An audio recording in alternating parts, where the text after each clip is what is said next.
तो साथियों नमस्कार, जय हिंद और जय भारत। दोस्तों, आपने अक्सर देखा होगा कि जब आप लो मेडिकल कैटेगरी में डिस्चार्ज जाते हैं तो कुछ लोगों की जो डिग्री ऑफ इम्पेयरमेंट है या परसेंटेज ऑफ डिसेबिलिटी है वो 20% से भी कम होती है और कुछ लोगों को 20% या उससे ज़्यादा भी होती है। अब होता क्या है, कई बार ऐसा भी देखने में आया है कि 20% से कम डिसेबिलिटी में भी डिसेबिलिटी पेंशन या डिसेबिलिटी एलिमेंट या इम्पेयरमेंट रिलीफ सैंक्शन हुई है और 20% या 20% से ज़्यादा डिसेबिलिटी कईयों को मिली है, लेकिन फिर भी उनको डिसेबिलिटी पेंशन या डिसेबिलिटी एलिमेंट या इम्पेयरमेंट रिलीफ सैंक्शन नहीं हुआ है। आखिर ये मामला क्या है? क्यों किसी को 20% से कम डिसेबिलिटी में डिसेबिलिटी एलिमेंट सैंक्शन हो गया और किसी को 20% या उससे ज़्यादा मिला तो भी सैंक्शन नहीं हुआ? रूल क्या कहता है? क्या कंडीशन है जिसके कारण 20% से कम डिसेबिलिटी में भी डिसेबिलिटी एलिमेंट सैंक्शन हुआ या डिसेबिलिटी पेंशन सैंक्शन हुआ? आज विस्तार से आपको बताएंगे। आप में से भी यदि किसी का डिसेबिलिटी पेंशन रिजेक्ट हुआ है तो ये हमारा नंबर है। कोर्ट केस यदि आप करना चाहते हैं तो हमारी बहुत अच्छी एडवोकेट की टीम है जो आपको जो है आपके केस को स्टडी करेगी, रिसर्च करेगी और कोर्ट ऑफ लॉ में चैलेंज करेगी कंपिटेंट अथॉरिटी के फैसले को जिसमें कि आपका डिसेबिलिटी पेंशन रिजेक्ट किया है। तो चलिए, क्या रूल है जो लेटेस्ट एंटाइटलमेंट रूल्स 2023 जिसके हिसाब से आपका एंटाइटलमेंट निर्धारित किया जाता है, तो चलिए उसको विस्तार से बताते हैं। तो साथियों, चलिए आपको बताते हैं कि किस कंडीशन में 20% से कम डिसेबिलिटी यदि होती है तो आपको फिर भी डिसेबिलिटी पेंशन या डिसेबिलिटी एलिमेंट या इम्पेयरमेंट रिलीफ इनिशियली तौर पर सैंक्शन होता है। तो आज हम वही लेकर के आए हैं। देखिए, आप यहाँ पढ़ सकते हैं, disability pension sanctioned with less than 20% disability. How? कैसे भाई डिसेबिलिटी पेंशन सैंक्शन होती है 20% से कम डिसेबिलिटी होने पर भी? हाउ? कैसे? इस चीज को आज हम समझाएंगे। आज हम पूरा आपको विस्तार से बताएंगे, तो एक एक पॉइंट को गहराई से समझना। सबसे पहले, when individual is invalid out of service due to medically unfit for further service. कोई इंडिविजुअल, कोई सैनिक जिसको इनवैलिड आउट किया जाता है मेडिकली अनफिट होने के लिए, मेडिकली अनफिट जब वो होता है तो उसका इनवैलिड आउट किया जाता है इनवैलिड मेडिकल बोर्ड प्रोसीडिंग के माध्यम से, यानी मेडिकल अथॉरिटी उसका आईएमबी करती है। वो एक कंडीशन होती है। दूसरा, when individual is deemed to have been invalid out of service. जब किसी बंदे को जो है सेना से निकाल दिया जाता है तो उसका ये माना जाता है कि वो भी इनवैलिड आउट किया गया है। दो तरीके से होता है इनवैलिड आउट फ्रॉम सर्विस। एक मेडिकल ग्राउंड में मेडिकली अनफिट होने की वजह से, जिसे मेडिकल अथॉरिटी इनवैलिड आउट करती है इनवैलिड मेडिकल बोर्ड के थ्रू, और दूसरा deemed to have been invalid out of service.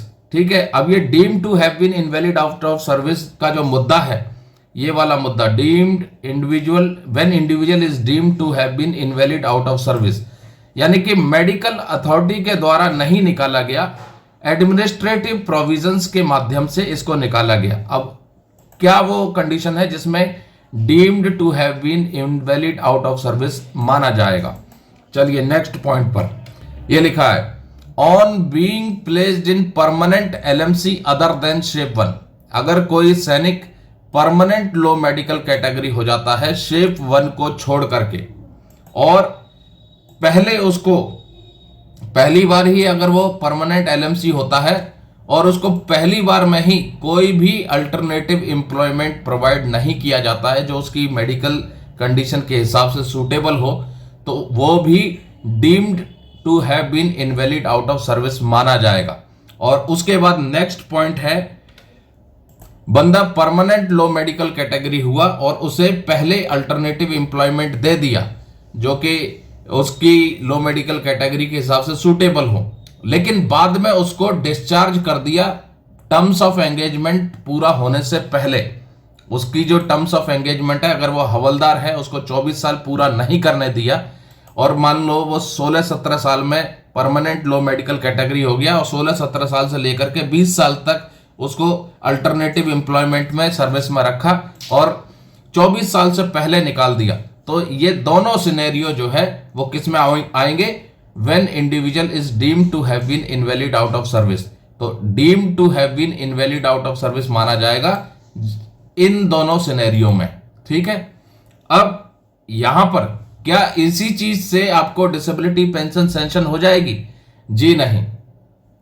भले ही आपको इनवैलिड मेडिकली बोर्ड आउट करके मेडिकल अथॉरिटी के माध्यम से आपको इनवैलिड आउट ऑफ सर्विस किया गया हो, या आपका एडमिनिस्ट्रेटिव फैसला लेकर के आपको deem to have been invalid out of service किया हो, तो भी आपको डिसेबिलिटी पेंशन नहीं मिलेगी जब तक, अब यहां आ जाइए, ये है इंपॉर्टेंट पॉइंट। इंपॉर्टेंट नोट में आप देखेंगे आपको डिसेबिलिटी पेंशन कब मिलेगी। भले ही आपके ये दोनों कंडीशन में आपको सेना में से आउट किया हो, लेकिन आपको डिसेबिलिटी पेंशन तभी मिलेगी individual is invalid out of service in above mentioned situation. लिखा है कि इन दोनों ऊपर वाली जो सिचुएशन है, इन सिचुएशन में उसको इनवैलिड आउट किया है and disability is accepted as attributable to और aggravated to service, then only disability pension, disability element, impairment relief या लिबरलाइज्ड इम्पेयरमेंट रिलीफ या war injury pension is sanctioned. भाई आप इनमें से किसी भी तरह से डिस्चार्ज गए हों, लेकिन यदि आपकी डिसेबिलिटी एट्रीब्यूटेबल टू या एग्रावेटेड बाय सर्विस नहीं है तो आपको डिसेबिलिटी पेंशन सैंक्शन नहीं होगी। लेकिन आप इन दोनों, इस सिचुएशन में या इस सिचुएशन में, दोनों में गए हैं डिस्चार्ज और आपकी डिसेबिलिटी जो है, ये disability is accepted as attributable to या एग्रावेटेड बाय सर्विस, तभी आपको डिसेबिलिटी पेंशन सैंक्शन होगी या डिसेबिलिटी एलिमेंट या इंपेयरमेंट रिलीफ।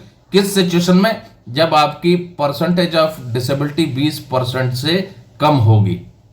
तो इसलिए आपने देखा होगा कि 20% से भी कम डिसेबिलिटी जिसकी होती है उसको भी डिसेबिलिटी पेंशन सैंक्शन होती है। वो सिर्फ यही एक दो कंडीशन है जो इस प्रेजेंटेशन में आपको बताई है। तो साथियों, उम्मीद करते हैं ये जो जानकारी आपको दी आपको पसंद आई होगी, और ऐसे ही विशेष जानकारी के लिए अगर आप चैनल को पहली बार देख रहे हैं, वीडियो पहली बार देख रहे हैं, तो सब्सक्राइब कर लें, और चैनल के मेंबर यदि नहीं बने हैं तो ज्वाइन बटन का इस्तेमाल करके इस चैनल के मेंबर बने। दूसरा, यदि आपकी डिसेबिलिटी पेंशन रिजेक्ट हो गई है, आप अपील डालना चाहते हैं, कोर्ट केस करना चाहते हैं, तो ये हमारा नंबर है, इस नंबर पर आप हमसे संपर्क कर सकते हैं। नमस्कार, जय हिंद, जय भारत दोस्तों।